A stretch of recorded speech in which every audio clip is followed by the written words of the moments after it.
Okay, so right now, a huge coast-to-coast winter storm is bearing down on tens of millions of people. We're going to break down the anatomy of this thing, this monster event.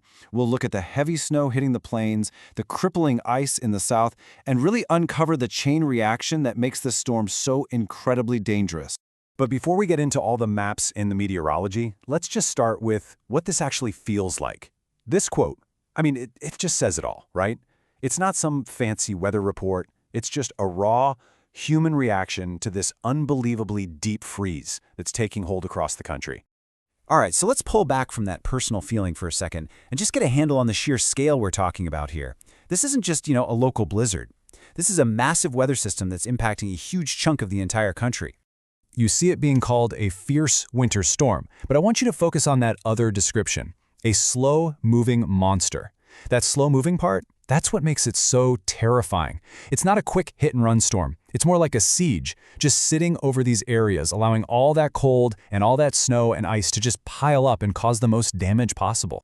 And just look at this number, 100 million. That's how many Americans are under some kind of cold weather alert or warning right now. We're talking about nearly a third of the whole country, directly in the path of this thing. So what is it that makes this particular storm so dangerous? Well, it's what some are calling a catastrophic mix. See, it's not just one thing. It's not just the snow, it's not just the ice, and it's not just the record-breaking cold. It's all three of them hitting at the exact same time, creating this incredibly dangerous layered threat. Okay, so let's zoom in on one of the first places to really feel the storm's full power, Oklahoma. This is where we can really see that heavy snow component of the storm just going to work. And just listen to this report from somebody who's actually there. The wind is whipping. The snow is coming in bands. You can almost feel it, right? That sense of being hunkered down, just waiting for that next wave of the storm to slam into you.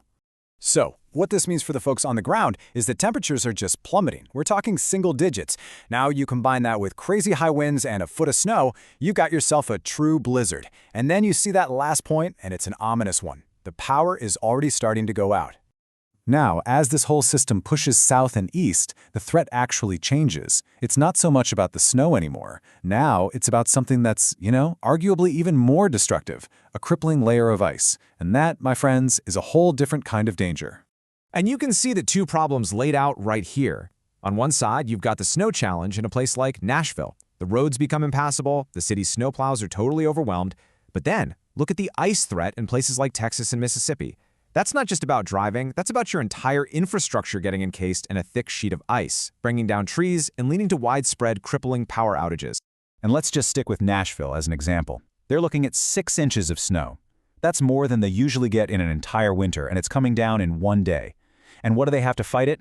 About 45 plows for hundreds of miles of road. The math is just brutal. The city is going to be completely overwhelmed. And because of that, the message from officials has been crystal clear. It's not drive carefully.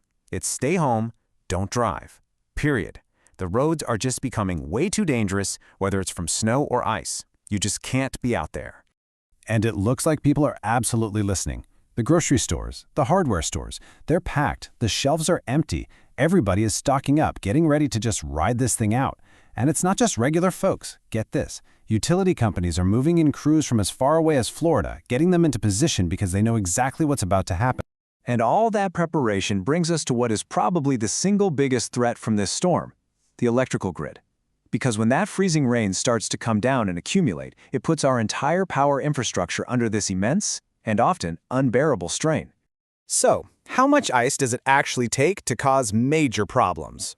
You'd be surprised. The answer is just 1/4 of an inch. That's it. That's all it takes for the weight to start snapping tree limbs and bringing down power lines. It's a really simple but devastating domino effect. The freezing rain just coats every single surface, adding this incredible amount of weight.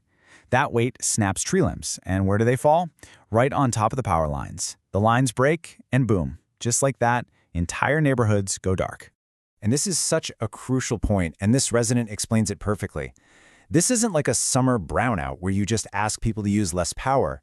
This is physical damage. Snapped power lines are so much harder and they take so much longer to fix, especially when the crews trying to fix them are working in these totally treacherous conditions.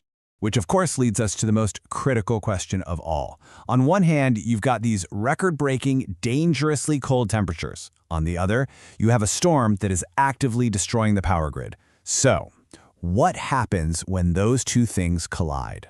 And this is it. This is the final, and frankly, the most dangerous threat of this whole weather event. It's not the snow. It's not even the ice itself. It's what happens because of them. And here it is. Stark and simple. The real danger isn't one or the other. It's the combination. It's that extreme, life-threatening cold smashing into a massive power failure. The two things just feed off each other, and they create an absolute worst-case scenario. Look, in a situation like this, a power outage stops being an inconvenience and it becomes a genuine survival situation. For millions of people, electricity isn't a luxury. It's how they heat their homes. When that goes out, the same record cold that's outside starts creeping inside, and indoor temperatures can drop to dangerous, even fatal levels. Suddenly, the very shelter you're using to escape the storm becomes a trap. And all of this leaves us with a huge question, one that's going to stick around long after this particular storm passes. We know these kinds of weather events are getting more extreme, so the real question isn't just about how we survive this storm, but whether our most critical infrastructure is ready for the ones that we know are coming next.